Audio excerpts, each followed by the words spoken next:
2024 হাজার হাজার মায়ের কোল যে সন্তান হারা হলো,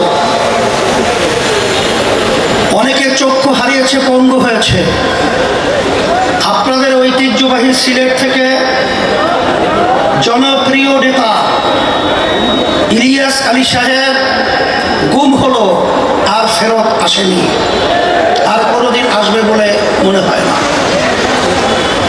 কিন্তু আজকে দুঃখের মধ্যে বলতে হয় যে জাহান্নামের আগুন এত তেজ হবে, এক অংশ আর এক অংশকে খেয়ে ফেলবে।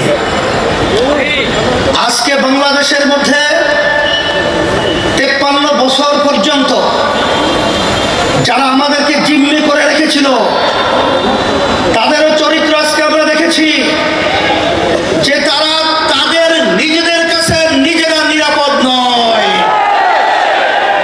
আজকে তারা নিজেরা নিজেদেরকে খেয়ে ফেলছে। আমার দুঃখ হয় যে আজকে এত গুম হলো, এত খুন হলো, লক্ষ লক্ষ দলীয় নেতা কর্মী যুগ যুগ